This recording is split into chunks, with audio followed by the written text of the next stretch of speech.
नमस्कार साथियों, घोटुल एकेडमी के ऑनलाइन डिजिटल प्लेटफॉर्म में आप सभी का स्वागत है। आप सभी को हिंदू नववर्ष और नवरात्रि की ढेर सारी बधाई एवं शुभकामनाएं। माँ रानी आपको सफल करे, आपकी मनोकामना पूरी करे। आज के साइंस के क्लास में हम लोग फिजिक्स का पोर्शन पढ़ेंगे। फिजिक्स में एक टॉपिक है। कौन सा टॉपिक?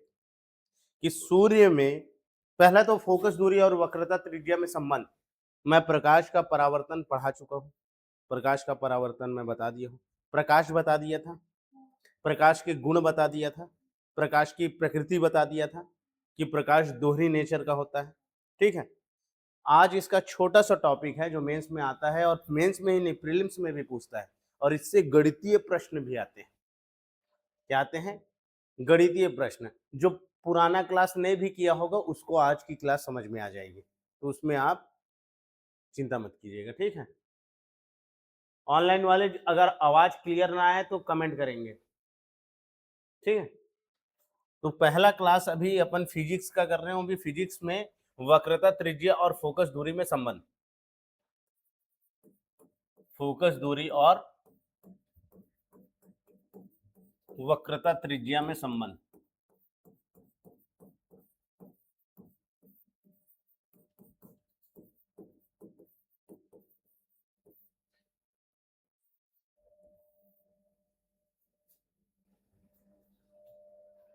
सबसे पहली चीज कि वक्रता त्रिज्या क्या है, फोकस दूरी क्या है। ठीक। जो भी ऑनलाइन देख रहे हैं और जो भी ऑफलाइन बैठे हैं, आराम से केवल ब्लैक बोर्ड पे ध्यान रहेगा, कोई लिखेगा नहीं, कोई पढ़ेगा नहीं। ठीक है। ब्लैक बोर्ड को जैसे पिक्चर, अपन पिक्चर देखते हैं ना, वो पिक्चर की तरह आराम से देखना, और जहां पर समझना है वहां पर मेरे को बताना। ठीक। पहले प्रकाश का परावर्तन समझ लो। पहले पिछली क्लास में मैंने प्रकाश के परावर्तन के बारे में बता दिया है, लेकिन प्रकाश के परावर्तन को एक बार समझ लेते हैं यहां पर भी थोड़ा सा। प्रकाश के परावर्तन होने के, प्रकाश का परावर्तन क्या किसे कहते हैं? प्रकाश का किसी तल से टकरा करके उसी माध्यम में वापस लौट जाना। जहां से प्रकाश आया है वो वापस वहीं लौट जाए, तो उसे ही प्रकाश का परावर्तन कहते हैं। परावर्तन के कुछ नियम है। Reflection of light, English medium चले गई ना। Reflection of light, reflection of light. ये प्रकाश आया, ये सूर्य का प्रकाश आ रहा है या कोई भी प्रकाश आ रहा है, लाइट।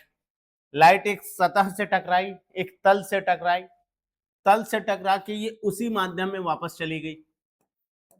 जिस माध्यम में आई थी, जिस माध्यम से प्रकाश आया था, उसी माध्यम में ये वापस लौट गया। इसे ही कहते हैं प्रकाश का परावर्तन। लेकिन प्रकाश के परावर्तन होने के लिए कुछ नियम है। पहला नियम है कि प्रकाश का जो किरण आ रही होती है, जो प्रकाश आ रहा होता है, उसे आपतित किरण कहते हैं। क्या कहते हैं? आपतित किरण कहते हैं। इंसिडेंट रे, आपतित किरण, इंसिडेंट रे। ठीक। और जो लौट गई रहती है, जो टकरा के लौटती है, तो परावर्तित किरण कहते हैं। इंग्लिश में इसे रिफ्लेक्टिव लाइट कहते हैं, रिफ्लेक्टिव रे, परावर्तित किरण, रिफ्लेक्टिव रे। तो जो किरण आई, आकर के तल में टकराई, तल से टकरा करके वापस लौट गई उसी माध्यम में। प्रकाश का किसी तल से टकराकर उसी माध्यम में वापस लौट जाना, यह प्रकाश का परावर्तन कहलाता है। ठीक है। क्या कहलाता है? प्रकाश का परावर्तन कहलाता है। लेकिन प्रकाश के परावर्तन का नियम ये है, देखो जहां पर प्रकाश आकर के टकराती है और लौटती है ना, ये जो बिंदु है, इस बिंदु को कहते हैं परावर्तक बिंदु। क्या कहते हैं? परावर्तक बिंदु कहते हैं। इसे परावर्तक बिंदु कहते हैं, रिफ्लेक्टिव पॉइंट कहते हैं। इस रिफ्लेक्टिव पॉइंट से एक काल्पनिक रेखा खींच दो। क्या करो? एक काल्पनिक रेखा हम जहां से ये टकरा के लौटी है उसको हम एक काल्पनिक रेखा सीधी सीधी खींच देते हैं। इस काल्पनिक रेखा को अभिलंब कहा जाता है। क्या कहा जाता है? अभिलंब कहते हैं इसे। इसे अभिलंब कहते हैं। आपतित किरण, परावर्तित किरण, कि मध्य बिंदु पर खींचा जाने वाला काल्पनिक रेखा अभिलंब कहलाता है। इंग्लिश में इसे नॉर्मल लाइन कहते हैं। क्या कहते हैं? ठीक। तो प्रकाश का परावर्तन का नियम है कि आपतित किरण का कोण और परावर्तित किरण का कोण समान होना चाहिए। मतलब जो इधर से आया है और अभिलंब के बीच में, इन दोनों के बीच में जितने भी डिग्री का कोण बना होगा, तो परावर्तित किरण के बीच में उसका डिग्री जो है वो सेम होना चाहिए। तो पहला नियम क्या है? आपतित किरण परावर्तित किरण का मान एकदम सामान्य होना चाहिए। आपतित किरण का कोण और परावर्तित किरण का कोण समान होना चाहिए। दूसरा नियम कहता है कि प्रकाश का परावर्तन तभी हो सकता है जब कोई चिकनी सतह हो। क्या हो? खुरदुरी उर्दुरी जगह रहती है तो वहां से लाइट नहीं लौट पाता। आप कांच से ऐसे करके लाइट मारते हो, धूप की रोशनी आती है, फिर ऐसे करके घर में हम रोशनी मारते हैं, होता है? या फिर कोई भी चीज टकरा के आपके आंख में आके चमकती है तो किसी देखिएगा चिकनी सतह से टकराती है। तो प्रकाश के परावर्तन के लिए चिकनी सतह होनी चाहिए। क्या होनी चाहिए? चिकनी परावर्तक सतह होनी चाहिए। आपतन कोण का मान परावर्तन कोण के बराबर होना चाहिए। ठीक है, ये प्रकाश के परावर्तन के लिए जरूरी है। ये दो नियम आपके दिमाग में ध्यान रखना चाहिए कि चिकनी सतह है और आपतन कोण का मान परावर्तन कोण। परावर्तन से संबंधित उपकरण एपरेटस रिफरेंस या एपरेटस रिलेटेड टू रिफ्लेक्शन। परावर्तन से संबंधित उपकरण कि परावर्तन किसमें होता है, तो किसी चिकनी सतह से होता है। तो सबसे अच्छा चिकनी सतह कौन सा होगा? कांच होगा। कांच का मतलब मिरर, मिरर मतलब दर्पण। तो दर्पण किससे संबंधित उपकरण है? तो प्रकाश के परावर्तन से संबंधित उपकरण है। प्रकाश के परावर्तन से संबंधित उपकरण है। प्रकाश के परावर्तन से संबंधित उपकरण क्या है? दर्पण, क्योंकि दर्पण से ही लाइट टकराएगी, लाइट टकरा करके लौटेगी। चीजें आ रही है समझ में? अब फोकस दूरी वक्रता त्रिज्या आएंगे। अब समझ में आएगा कि फोकस दूरी और वक्रता त्रिज्या क्या है। आ रहा समझ में?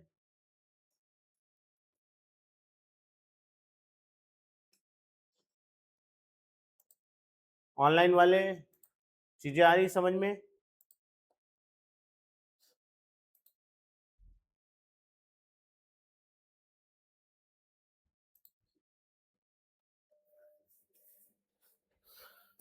तो दर्पण गोला है, मान लो एक गोला दर्पण है,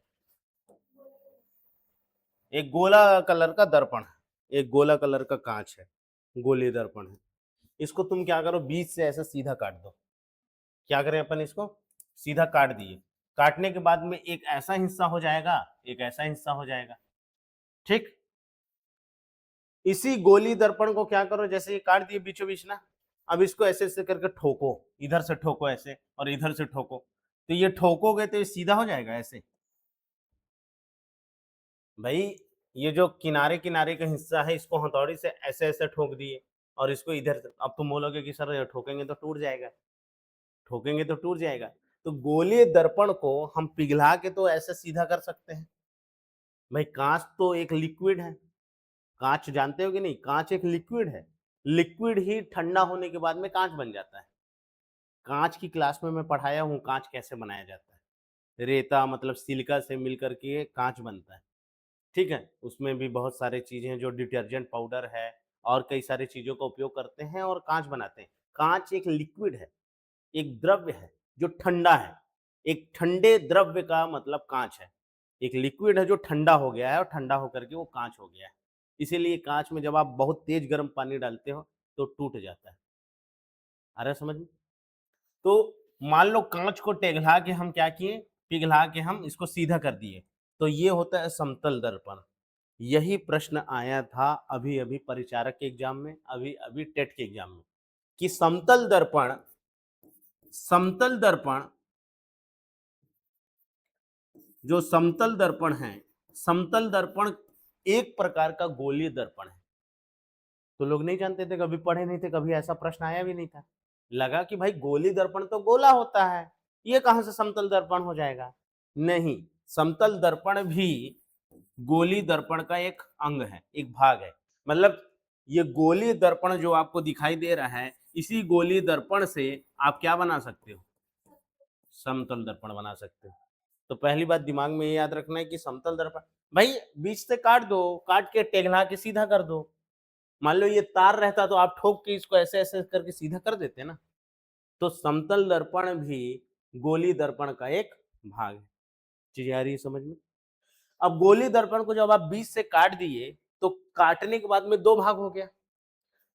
एक की तरफ बाहर से कलर एक पेंट लगा दो, बाहर तरफ से एक में पेंट लगा दो, एक में बाहर तरफ से पेंट कर दो, एक में अंदर तरफ से पेंट कर दो। ठीक? तो एक अंदर की तरफ हो गया, मतलब एक बाहर तरफ पेंट लग गया है, एक अंदर तरफ पेंट लग गया है। अब देखो लाइट यहां से आएगा ऐसा, कोई भी प्रकाश ऐसे आकर के टकराएगा, और इसमें कैसे आएगा? बाहर से आएगा। बाहरी भाग वाला हिस्सा कांच है, कांच में कभी देखना, कांच के पीछे साइड में लाल रंग को पोते रहते हैं। भाई कांच कभी देखे हो? आईना, आईना अगर टूटा हो तो टूटे आईना को देखना, पीछे में उसके पेंट रहता है। पहले वो पारदर्शी रहता है, अभी ये कांच जो तुमको पारदर्शी दिख रहा है, इसको एक तरफ पेंट कर दो। ये जो कांच है या फिर ये जो कांच दिख रहा है तुम्हें, उस कांच को कुछ मत करो, एक तरफ पेंट कर दो, वही दर्पण है। तो एक तरफ पेंट करने से ये दर्पण बन गया है। अब देखो लाइट ऐसे आएगा तो बाहरी तरफ से टकराएगा, और इसमें अंदर तरफ से टकराएगा। उत्तल दर्पण और अवतल दर्पण किसे कहते हैं? ये उभार है बाहर की तरफ, उभरा हुआ है, इसको मिटा दूं अभी। ये उभार बाहर की तरफ दिख रहा है, बाहर की तरफ, तो उभार बाहर की तरफ है, ऐसा उभार बाहर की तरफ है, इसे कहते हैं उत्तल दर्पण। जब उभार बाहर की तरफ रहे या फिर पेंट अंदर की तरफ रहे। भाई किसी चीज में पेंट आप अंदर की तरफ कर दिए हो, ये उभार वाला हिस्सा है, कांच ये है, सामने वाला हिस्सा है, कांच में ऐसे उभार है, तो जिस कांच में उभार रहता है उसे उत्तल दर्पण कहते हैं। मतलब जिस दर्पण में बाहर तरफ उभार रहते हैं, और जिसमें अंदर की तरफ रहता है, ये दूसरा हिस्सा ऐसा है, पेंट यहां पर है तो अंदर तरफ है, कांच कैसा है? अंदर तरफ है। चीजें समझ में आ रही है कि नहीं आ रही है? पक्का आ रहा है? ये बताओ अवतल दर्पण में दर्पण का जो तल होता है वो अंदर की तरफ होता है कि बाहर की तरफ होता है? Very good. तो ये अंदर की तरफ तल है तो इसे अवतल कहते हैं, और इसका तल बाहर की तरफ है, इसलिए इसको क्या कहते हैं? उत्तल कहते हैं। तो उत्तल दर्पण और अवतल दर्पण हो गया। ठीक, अब मैं गणित की चीज में आ रहे हैं। चीजें समझ में आई कि एक में क्या हुआ, एक में तल बाहर की तरफ है, अंदर पेंट है, पेंट कहां रहेगा? पेंट अंदर रहेगा, तल उभरा रहेगा, ये दर्पण है, इधर पेंट है, और एक में बाहर की तरफ पेंट रहेगा, और ये जो तल है अंदर वाला ये दर्पण है। चीजें आ रहा है समझ में? तो बाहर की तरफ जब उभार रहता है तो उसको उभरा हुआ बाहर तल अर्थात उत्तल, अंदर की तरफ तल मतलब अवतल। मतलब जिस आईना में आप अंदर की तरफ ऐसा आईना रखो आप, तब आप उसको अवतल बोलोगे, और जब उभरा हुआ है तो वो उत्तल है। चीजें आ गई समझ में? अब जो मैं बताने वाला हूं, दर्पण समझ में आ गया, गोलीय दर्पण समझ में आ गया। उत्तल दर्पण और अवतल दर्पण ये गोलीय दर्पण के ही हिस्से हैं। एक गोलीय दर्पण के ही हिस्से हैं उत्तल दर्पण और अवतल दर्पण, और समतल दर्पण भी। मतलब उत्तल दर्पण हो चाहे अवतल दर्पण हो चाहे समतल दर्पण हो, ये तीनों ही तीनों दर्पण गोलीय दर्पण के हिस्से हैं। गोलीय दर्पण से ही उत्तल दर्पण बनता है, गोलीय दर्पण से ही अवतल दर्पण बनता है, गोलीय दर्पण से ही समतल दर्पण बनता है। यहां तक किसी को कंफ्यूजन, कोई डाउट आपको? शायद ऐसा मेरे को लग रहा है कि कोई मन में बात चल रही है। पक्का? तो गोलीय दर्पण से ही उत्तल दर्पण बनता है, गोलीय दर्पण से ही अवतल दर्पण बनता है, और गोलीय दर्पण, आप हिंदी मीडियम से इंग्लिश मीडियम से? हिंदी है ना? तो गोलीय दर्पण से ही उत्तल दर्पण बनता है, गोलीय दर्पण से ही अवतल दर्पण बनता है, और गोलीय दर्पण से मतलब हर एक दर्पण गोलीय दर्पण का एक हिस्सा है, एक भाग है, एक टुकड़ा है। ठीक, वेरी गुड मॉर्निंग कामेश्वरी। देखो, अब जो मैं बताने वाला हूं वो गणित का चीज है, गणित की चीजों को मैं बता रहा हूं, बहुत ध्यान से भी फोकस रहना। एक मुख्य बिंदु के समान दूरी पर, ये मुख्य बिंदु है, इस मुख्य बिंदु के समान दूरी पर अन्य बिंदु है, एक मुख्य बिंदु के समान दूरी पर अन्य बिंदु है, इन बिंदु को मिलाने से जो आकृति बनती है, ये तो मैं थोड़ा सा टेढ़ा मेढ़ा बना दिया हूं, एक्चुअल में ये ऐसा होना चाहिए। ठीक, ये मुख्य बिंदु है, एक मुख्य बिंदु के समान दूरी पर जितनी बिंदुएं हैं उन बिंदुओं को मिला देने से जो आकृति बनती है उसे वृत्त कहते हैं। चीजें समझना। ठीक, ये सारे प्रश्न आए हैं, अब जो लेवल आला है प्रश्न का, अब गणित प्रश्न नहीं पूछा जा रहा है, मेंस में भी अब पूछेगा वृत्त किसे कहते हैं, परिधि किसे कहते हैं, त्रिज्या किसे कहते हैं।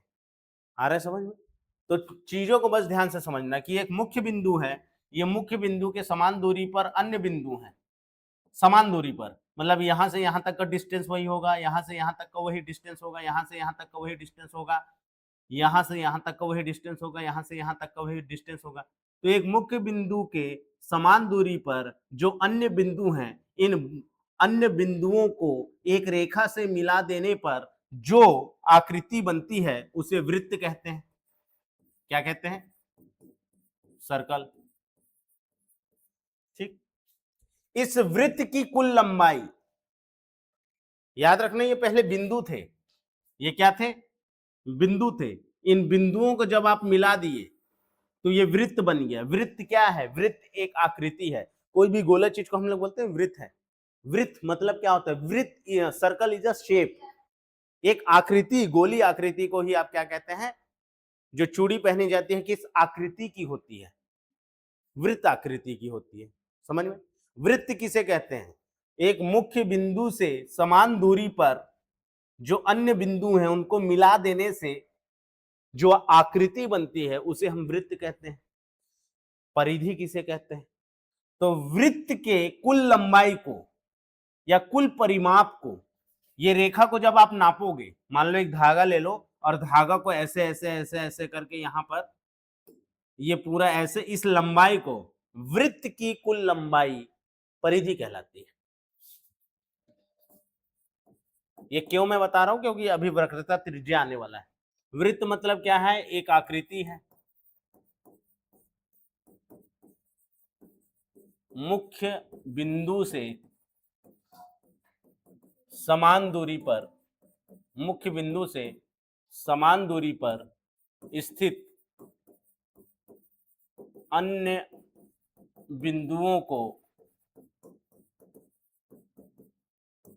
मिलाने से बनी आकृति। ठीक, ये वृत्त कहलाती है, सर्कल कहते हैं इसको, वृत्त। अब परिधि किसे कहते हैं? सरकमफेरेंस इसको इंग्लिश में कहते हैं, सरकमफेरेंस। इस वृत्त की, इस आकृति की कुल लंबाई, कि भाई ये रेखा कितनी लंबी है इसको मापो। आपको मैं एक पेड़ दे दिया और पेड़ को मैं बोला ये कितना मोटा है, नाप के बताओ, तो तुम क्या करोगे? टेप को लेके जाओगे, इस टेप के चारों तरफ ऐसे करके घेरोगे और फिर बताओगे हाँ सर ये इतना लंबा है। तो इस वृत्त की कुल लंबाई, वृत्त की कुल लंबाई को क्या कहते हैं? परिधि कहते हैं। चीजें समझ में आ रही है? वृत्त एक आकृति है, वृत्त की कुल लंबाई परिधि कहलाती है। इस वृत्त का मुख्य बिंदु, बीचों बीच का बिंदु केंद्र कहलाता है। क्या कहलाता है? केंद्र। ये तो जानते ही होगे, इतना कॉमन सी बात है कि केंद्र मतलब सेंटर पॉइंट। इस वृत्त का जो मुख्य बिंदु होगा, जो बीचों बीच मध्य बिंदु होगा, इसे हम क्या कहेंगे? केंद्र कहेंगे। सर गणित क्यों पढ़ा रहे हैं? उसका रीजन है, क्योंकि अभी जो मैं वक्रता त्रिज्या बताने वाला हूं, अब ये त्रिज्या शब्द तो आ रहा है, वक्रता तो शब्द आ रहा है, तो उसके लिए इसको जानना जरूरी है। तो मुख्य बिंदु का, इस मुख्य बिंदु से परिधि भी, इस मुख्य बिंदु से परिधि तक की दूरी त्रिज्या कहलाती है। अब मैं तुम्हारा कॉमन सेंस जानना चाहता हूं, ठीक, लॉजिक लगाना है। ये बताओ, यहां से यहां तक की दूरी, यहां से यहां तक की दूरी अगर 2 सेंटीमीटर है, कितना है? तो यहां से यहां तक की दूरी कितनी होगी? यहां से यहां तक की दूरी कितनी होगी? यहां से यहां तक की दूरी कितनी होगी? यही चीज आपको ध्यान रखना है कि एक वृत्त की त्रिज्या किसे कहते हैं। तो मुख्य बिंदु से या केंद्र बिंदु से परिधि तक की दूरी जो होती है वो त्रिज्या कहलाती है। रेडियस, इंग्लिश में इसको क्या कहते हैं? रेडियस। केंद्र बिंदु से, केंद्र बिंदु से परिधि तक की दूरी,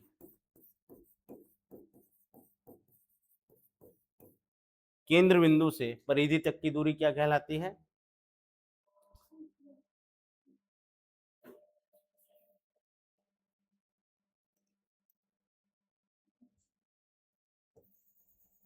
ये त्रिज्या है ना।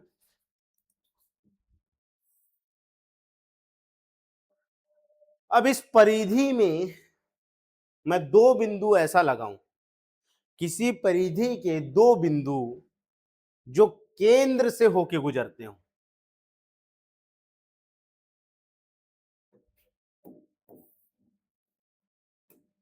किसी वृत्त के परिधि में स्थित 2 बिंदु जो केंद्र से होकर गुजरते हो। पॉइंट टू बी नोटेड, कोई 2 बिंदु ऐसे होना चाहिए। मान लो ये बिंदु मैं ऐसे ऐसे कर दूं, 2 बिंदु, ये 2 बिंदु, और इसको मेरे को मिलान करना है, ये 2 बिंदु को मेरे को मिलान करना है। तो परिधि में स्थित 2 बिंदुओं को मिलाने वाली रेखा जो केंद्र से होकर गुजरती हो, मैं ये मान लो ये बिंदु को मैं यहां पे कर दूं, एक बिंदु ये है और एक बिंदु ये है। अब ये दोनों को मेरे को मिलान करना है, तो क्या ये जो रेखा है ये केंद्र से होकर गुजरी? नहीं गुजरी। चीजों को बस ध्यान रखना जो मैं बोल रहा हूं।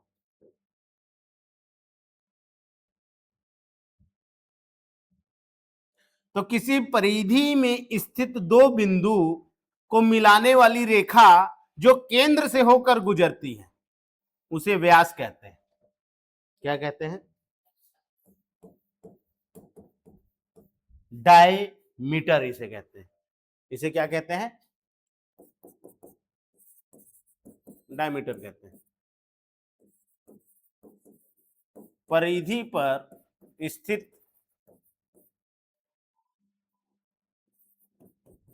2 बिंदुओं को मिलाने वाली रेखा, 2 बिंदुओं को मिलाने वाली रेखा जो केंद्र से होकर गुजरती है।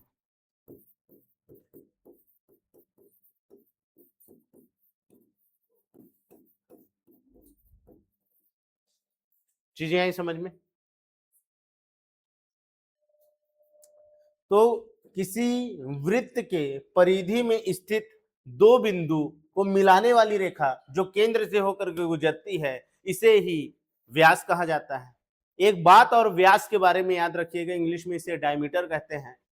जीवा किसे कहते हैं? एक शब्द आता है जीवा, उसको भी अभी गणित में जब आप ज्यामिति के बारे में पढ़ेंगे तो ज्यामिति में एक शब्द आता है जीवा।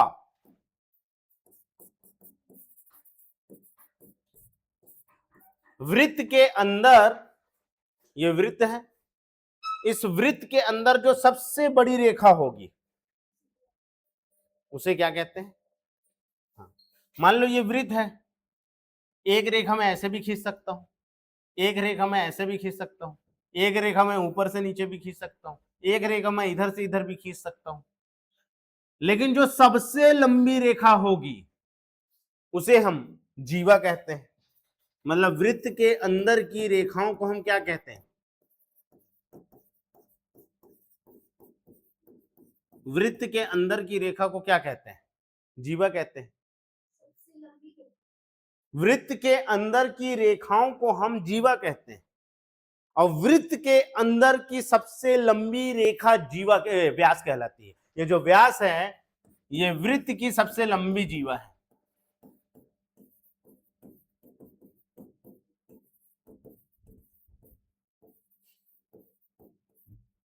वृत्त की सबसे लंबी जीवा किसे कहते हैं? जीवा किसे कहते हैं? जीवा किसे कहते हैं? जीवा, कॉर्ड, इंग्लिश में इसे कॉर्ड कहा जाता है।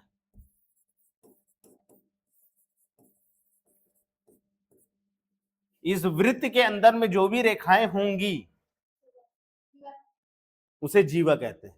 ठीक, और ये भी ध्यान रखना है, ये भी प्रश्न में आया था, गणित का प्रश्न है, वो क्या है, अभी वक्रता त्रिज्या बताना है इसलिए इसको बता रहा हूं। एक वृत्त में कितनी रेखाएं होती हैं? कितने प्रकार की रेखाएं होती हैं? एक वृत्त में कितने प्रकार की रेखाएं होती हैं? तो देखो, एक सीधी रेखा मिलेगी और एक ऐसा गोला रेखा मिल रहा है। तो दो प्रकार की रेखाएं होती हैं, एक होती है सीधी रेखा और दूसरी होती है वक्र रेखा। वक्र रेखा का मतलब जिसमें ऐसा जो ऐसा कर्व दिख रहा है, इसे ही, जिसे इंग्लिश में कर्व कहते हैं उसे हिंदी में वक्र कहते हैं।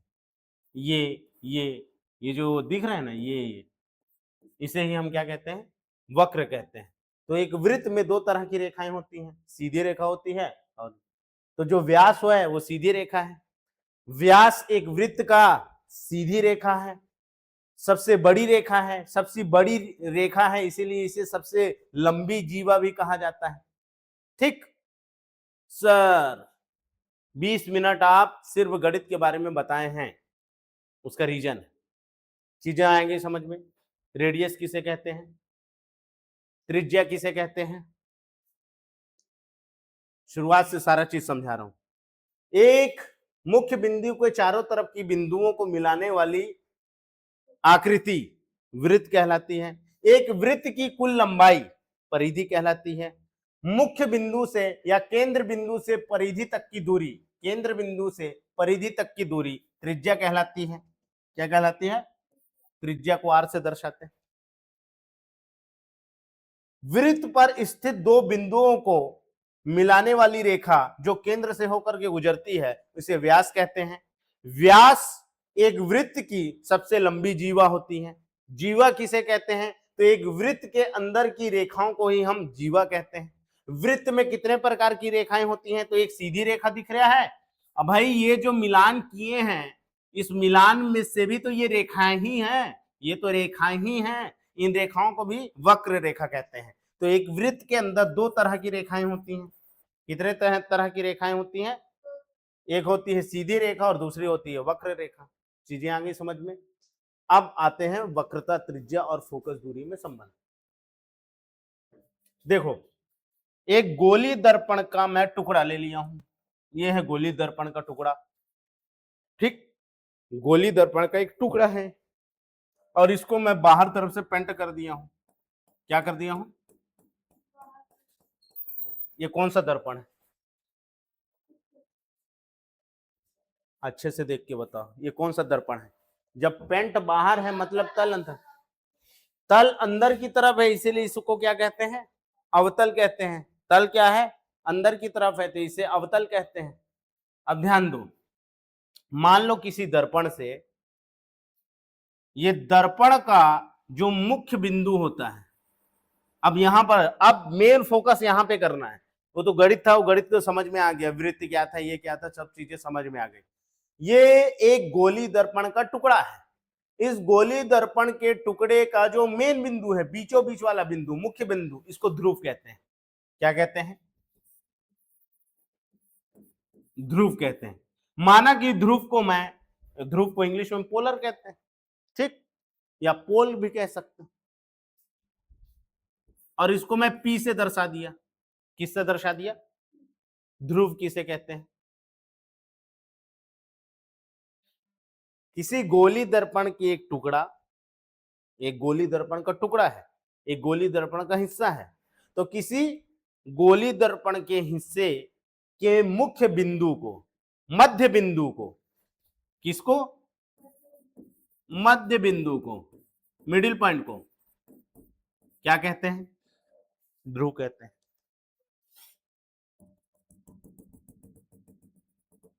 ये काल्पनिक रेखाएं हैं जो मध्य बिंदु के तरफ चल रही हैं। ठीक, एक काल्पनिक रेखा है कि जो मुख्य बिंदु से समानांतर रेखाएं। ठीक, अब मान लो मैं टॉर्च मारा इधर से, ऐसे करके टॉर्च मारूंगा। मान लो इधर क्या है? टॉर्च है, ये टॉर्च है, ये लाइट है ना, ये क्या है? लाइट। जब मैं टॉर्च मारूंगा तो लाइट ऐसे भी पड़ेगा, ऐसे पड़ेगा। ध्यान से सुनना, किसी दर्पण में मुख्य बिंदु से या ध्रुव के समानांतर आने वाली प्रकाश किरणें, ध्रुव के समानांतर, समानांतर मतलब इसके और इसके बीच का जो अंतर है वो भी ऊपर उतना ही है, वही नीचे है, तो समानांतर रेखाएं बोलते हैं इसको। जब प्रकाश मान लो यहां से टॉर्च मार रहे हो तो नीचे में जाके पड़ रहा है, ऊपर में पड़ रहा है, इसके और इसके बीच में उतना ही दूरी है, इसके और इसके बीच में उतना ही दूरी है, तो ऐसी रेखाओं को क्या कहते हैं? समानांतर रेखा कहते हैं। क्या कहते हैं? चीजें आ रही है समझ में? ये लाइट अगर यहां से आके टकराएगा तो टकरा के ऐसे लौटेगा, ऐसे लौटेगा, लौटेगा कि नहीं लौटेगा? जो किरणें ध्रुव के समानांतर आके दर्पण में टकरा रही हैं, दर्पण पे आके गिर रही हैं, दर्पण पे आकर के टकरा रही हैं, दर्पण से टकरा रही हैं, वो लौटेंगी भी। एक ऐसे लौटेगा, एक ऐसे लौटेगा। तो ये जो प्रकाश है जो दर्पण से टकरा के लौट रहा है, जिस बिंदु पर ये मिलेंगे, इस बिंदु को मुख्य, इस बिंदु को फोकस बिंदु कहा जाता है। क्या कहा जाता है? फोकस बिंदु। एफ से दर्शाते हैं इसको। किससे दर्शाते हैं? कि किसी किसी दर्पण में ध्रुव के समानांतर आने वाली प्रकाश किरणें दर्पण से टकरा के जब लौटती हैं तो जिस बिंदु से होकर के ये रेखाएं टकराती हैं, ये समानांतर किरणें जहां पर आके मिलती हैं, परावर्तित किरणें, परावर्तित किरणें जिस बिंदु पर मिलती हैं इसे फोकस बिंदु कहा जाता है। क्या कहा जाता है? चित्र से समझ में आ रहा है कि किरणें आई, ये आपतित किरण था और ये परावर्तित किरण है। ये क्या है? आई मतलब आपतित किरण, आर मतलब परावर्तित किरण। तो ये किरणें आई और आ करके टकराई दर्पण से, दर्पण से टकरा करके ये लौटी हैं, लौटी मतलब ये परावर्तित किरण है। ये क्या है? परावर्तित किरण है। तो परावर्तित किरणें जिस बिंदु पर आपस में मिलती हैं, जिस बिंदु से पर ये दोनों रेखाएं, ये दोनों किरणें आपस में मिली हैं, तो इसे ही फोकस बिंदु कहते हैं। ध्रुव से फोकस बिंदु तक की दूरी, ध्रुव से फोकस बिंदु तक की दूरी, ये दर्पण का मध्य बिंदु है। मध्य बिंदु से इस फोकस बिंदु तक की दूरी को हम फोकस दूरी कहते हैं। क्या कहते हैं? चीजें आ रही समझ में?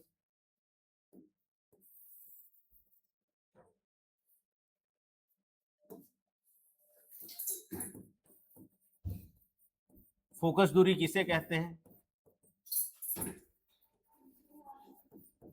ध्रुव से फोकस बिंदु तक की दूरी, ध्रुव से फोकस बिंदु तक की दूरी को हम फोकस दूरी कहते हैं। इसे एफ से दर्शाते हैं। ठीक, स्मॉल एफ। अब वक्रता त्रिज्या किसे कहते हैं?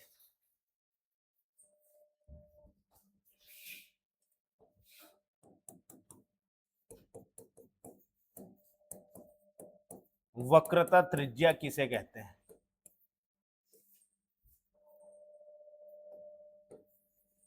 एक बात बताना आरुषि, ये गोली दर्पण का एक टुकड़ा है, तो अगर मैं इसको ये जो गोली दर्पण का टुकड़ा है, ये किसी न किसी गोली दर्पण का टुकड़ा रहा होगा। तो ये जो गोली दर्पण का इतना हिस्सा मैं लेके आया हूं, इसको हम ऐसे भी कर सकते हैं, मतलब ये कोई पूरा जब गोला रहा होगा तो ऐसा रहा होगा, जिसका टुकड़ा ये है, यहां से लेकर के यहां तक है। तो ये जो गोली दर्पण है, इसका भी कोई केंद्र रहा होगा, कोई केंद्र रहा होगा। ये गोली दर्पण जिस दर्पण का टुकड़ा है, ये पहले गोली दर्पण रहा होगा। इस गोली दर्पण का जो केंद्र रहा होगा, केंद्र, उसे ही हम वक्रता त्रिज्या कहते हैं। क्या कहते हैं? इस दर्पण का जो केंद्र बिंदु रहा होगा, क्या रहा होगा? केंद्र बिंदु जो रहा होगा, उसे ही हम वक्रता त्रिज्या कहते हैं। ये पहले गोलीय दर्पण था। क्या था? गोलीय दर्पण था। ये गोली दर्पण था, तो जो इसका केंद्र बिंदु रहा होगा, जो इसका केंद्र बिंदु रहा होगा, उसे ही हम क्या कहते हैं? वक्रता त्रिज्या कहते हैं। क्या कहते हैं भाई? त्रिज्या किसे कहते हैं? त्रिज्या किसे कहते हैं? देखना नहीं है, देखना मना है। केंद्र से परिधि तक की दूरी को हम क्या कहते हैं? इस केंद्र से परिधि तक की दूरी, या तो ऊपर मिलान कर दो, या तो इधर मिलान कर दो, या तो इधर मिलान कर दो, किसी भी दिशा में मिलान करोगे समान दूरी रहेगी। तो केंद्र बिंदु से परिधि तक की दूरी ही क्या कहलाती है? त्रिज्या कहलाती है। वक्रता त्रिज्या किसे कहते हैं? इस गोली दर्पण का जो केंद्र बिंदु होगा, उसे ही हम वक्रता त्रिज्या कहेंगे। भाई ये गोली दर्पण का ये टुकड़ा है, ये जो टुकड़ा है वो ये है, ये सिर्फ इतना टुकड़ा को हम अलग कर दिए हैं, लेकिन ये तो किसी गोली दर्पण का हिस्सा रहा होगा। इस गोली दर्पण का मुख्य बिंदु ही क्या है? इसकी त्रिज्या को ही हम वक्रता त्रिज्या कहेंगे। इस गोली दर्पण की त्रिज्या वक्रता त्रिज्या, मुख्य बिंदु जो है।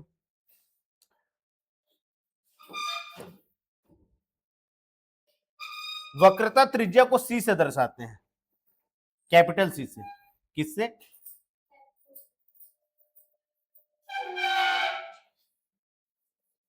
हमेशा याद रखना कि जो वक्रता त्रिज्या है, ये क्या है? अरे ये क्या है? ये फोकस बिंदु है। ये एफ हमेशा फोकस बिंदु का दुगना होता है वक्रता त्रिज्या। आ रहा है समझ में? यही संबंध है, वक्रता त्रिज्या और फोकस दूरी के बीच संबंध बताइए। तो फोकस दूरी, या हाँ फोकस दूरी किसको कहते हैं? ध्रुव से फोकस बिंदु बीच की दूरी को हम फोकस दूरी कहते हैं। क्या कहते हैं? ध्रुव से फोकस बिंदु तक की दूरी फोकस दूरी कहलाती है।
किसी गोलीय दर्पण का मुख्य बिंदु क्या कहलाता है? किसी गोलीय दर्पण का मुख्य बिंदु वक्रता बिंदु कहलाता है। क्या कहलाता है? वक्रता बिंदु कहलाता है। किसी गोलीय दर्पण का मुख्य बिंदु, मैं बोल रहा हूं बिंदु, अभी रेखा नहीं बोल रहा हूं, बिंदु से परिधि तक की दूरी नहीं बोल रहा हूं। किसी गोलीय दर्पण का जो मुख्य बिंदु होता है, बीच का बिंदु होता है, इसे वक्रता बिंदु कहते हैं। क्या कहते हैं? जो वक्रता त्रिज्या लिख दिया होगा उसको काट दो। किसी गोलीय दर्पण का जो मुख्य बिंदु होता है इसे वक्रता बिंदु कहते हैं। ठीक,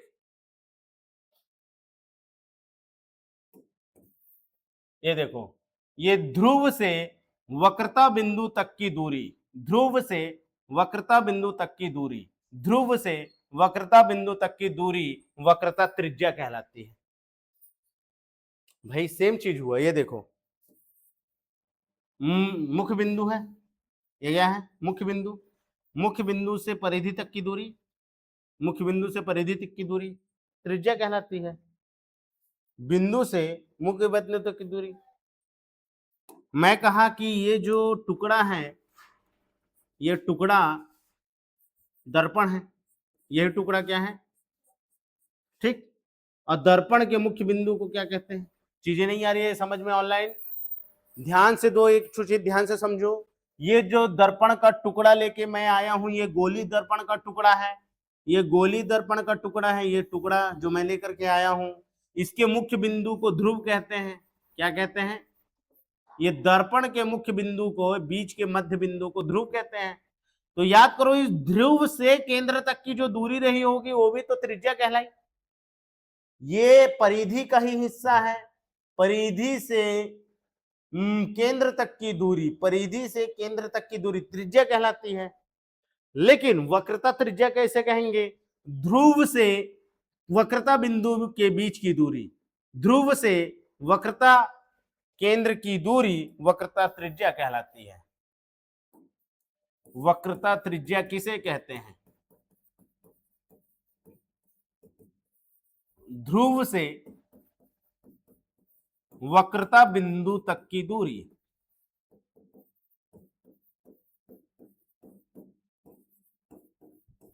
ध्रुव से वक्रता बिंदु तक की दूरी वक्रता त्रिज्या कहलाती है। क्या कहलाती है? वक्रता त्रिज्या कहलाती है, वक्रता त्रिज्या कहलाती है।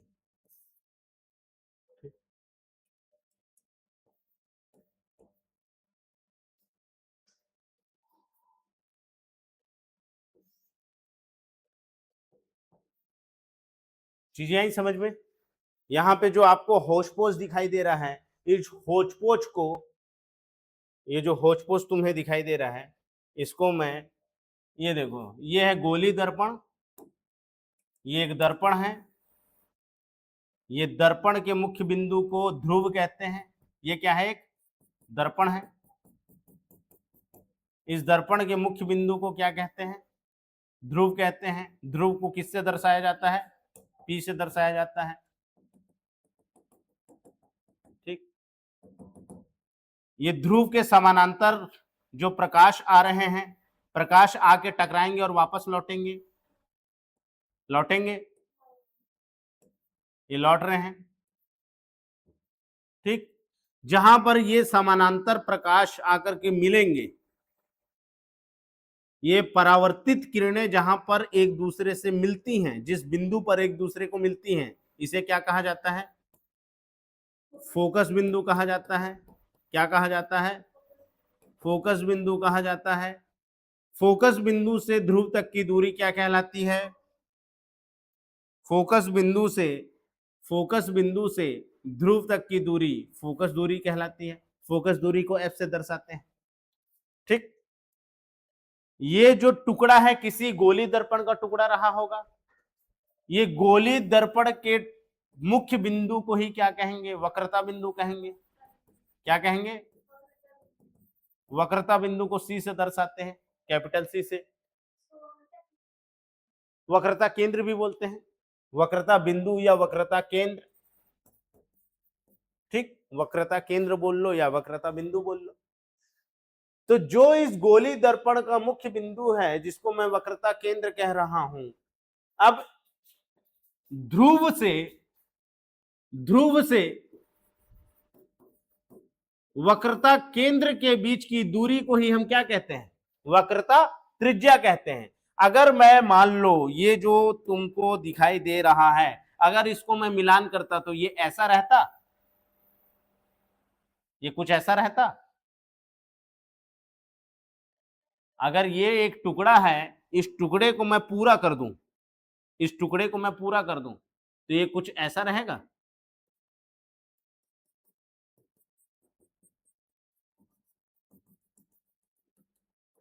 ठीक, ये गोला दर्पण रहा होगा ऐसा। अब इस गोला दर्पण का जो मुख्य बिंदु रहा होगा वो सी रहा होगा, इसे ही वक्रता बिंदु कहते हैं। चीजें समझ में आई। ध्रुव से वक्रता बिंदु तक की दूरी, ध्रुव से वक्रता बिंदु तक की दूरी, वक्रता केंद्र तक की दूरी, ध्रुव से वक्रता केंद्र तक की दूरी वक्रता त्रिज्या कहलाती है। क्या कहलाती है? ध्रुव से वक्रता केंद्र तक की दूरी वक्रता त्रिज्या कहलाती है। ध्रुव से फोकस तक की दूरी फोकस दूरी कहलाती है। अब सवाल ये पूछा गया है कि वक्रता त्रिज्या और फोकस दूरी के बीच में क्या संबंध होता है। वक्रता त्रिज्या को कैपिटल आर से दर्शाते हैं, फोकस दूरी को स्मॉल एफ से दर्शाते हैं। क्या होता है? हाँ भाई, यहां पर दिख रहा है कि वक्र, ये इतना दूरी है, ये इतना दूरी है, तो दुगना हुआ, ये दुगना हुआ ना। तो वक्रता त्रिज्या फोकस दूरी का दुगना होता है। आर बराबर 2f। चीजें समझ में आए कि वक्रता त्रिज्या जो है यहां से यहां तक की जो दूरी रही होगी, मान लो r बराबर 10 है, r बराबर 10 है, तो फोकस दूरी कितनी होगी? Very good. अगर अगर r 10 है तो फोकस दूरी कितनी होगी? r/2 बराबर 5। चीजें यही समझ में। प्रश्न यही था, प्रश्न यही आया था। सबसे पहली बात की फोकस दूरी और वक्रता त्रिज्या के बीच में संबंध क्या होता है, तो स्टार करके लिख लेना। वक्रता त्रिज्या फोकस दूरी की दुगनी होती है, दुगनी होती है। यदि r बराबर 10 है तो f बराबर कितना होगा? 5 होगा। चीजें समझ में आएगी। इसको ऐसे दर्शाते हैं।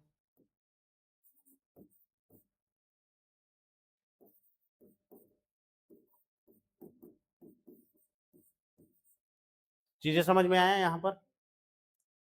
चीजें आए समझ में? पोलर, कामेश्वरी सही कह रहे हैं। कामेश्वरी समझ में आ रहा है? यही इक्वेशन है वक्रता त्रिज्या और फोकस दूरी के बीच का संबंध। आपसे पूछा जाएगा, सीधा पूछा जाएगा वक्रता त्रिज्या और फोकस दूरी के बीच में संबंध बताइए, तो आप बताएंगे कि फोकस दूरी जो होती है वो वक्रता त्रिज्या की आधी होती है, या फिर आप लिख सकते हैं कि वक्रता त्रिज्या फोकस दूरी की दुगनी होती है। ठीक। दूसरी चीजें आपसे ऐसा प्रश्न करेगा, एक लाइन का प्रश्न रहेगा, एक लाइन का प्रश्न रहेगा।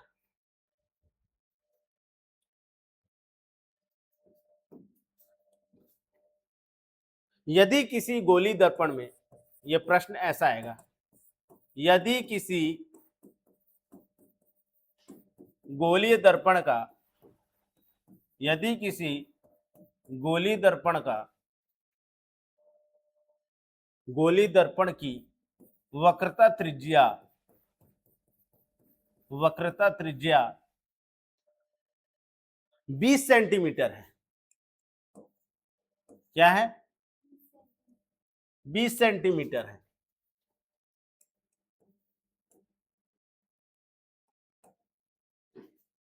बीस सेंटीमीटर है।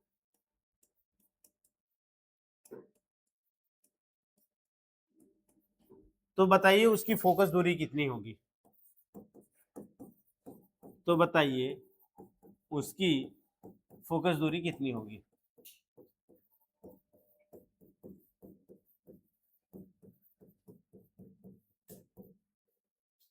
बताओ भाई फोकस दूरी कितनी होगी। अब आप लिखोगे कैसे, ये देखो, ये भी ध्यान देना है, मेंस में आप बना सकते हो, मेंस वाले ध्यान दोगे, मेंस को लिखा कैसे जाता है। अब आप लिखेंगे उत्तर, फिर लिखोगे दिया है, ऐसा दिया है डैश गोली दर्पण की वक्रता त्रिज्या बराबर 20 सेंटीमीटर, ठीक है। ज्ञात करना है, यहां पे लिखोगे फोकस दूरी बराबर ज्ञात करना है,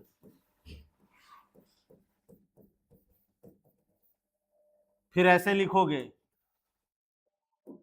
फोकस दूरी और वक्रता त्रिज्या के मध्य संबंध, फोकस दूरी और वक्रता त्रिज्या के मध्य संबंध, फिर डैश करके लिखना R बराबर 2F अर्थात F बराबर 2R, और स्मॉल r मत लिख देना, जैसा लिख रहा हूं वैसा ही लिखना, R बराबर 2 उल्टा लिख दिया हूं, R/2 कैपिटल R/2, ठीक है। इसलिए ये निशान, इसलिए क्या ज्ञात करना है, फोकस दूरी, तो फोकस दूरी बराबर वक्रता त्रिज्या 20/2 बराबर 10 सेंटीमीटर, ऐसा भी लिखना 10 सेंटीमीटर, यही उत्तर है। अगर लाइन बचा रहे तब लिखना कि गोलीय दर्पण की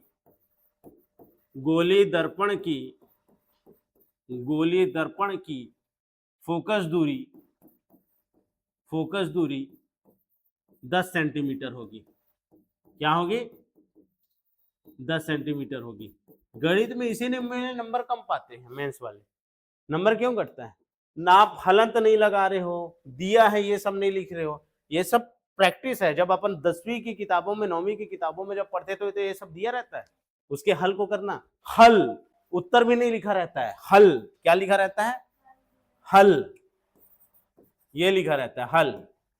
तो आपको भी ऐसा ही लिखना है ताकि चेक करने वाले को ये समझ में आए कि आप सारे प्रक्रियाओं का पूरा जितने भी नियम हैं उस नियम का पालन किए उत्तर लिखते समय, आए समझ में।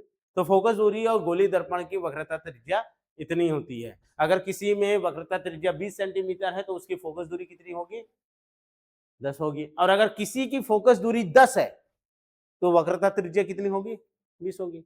बस यही संबंध याद रखना है। तो फिजिक्स में इतना ही। इसके बाद जो मैं बताने वाला हूं वो मैं बताऊंगा अभी नाभिकीय संलयन के बारे में, उसके लिए 5 मिनट ब्रेक ले लो। ऑनलाइन स्ट्रीमिंग बंद नहीं होगा, सिर्फ रिकॉर्डिंग में बंद कर रहा हूं।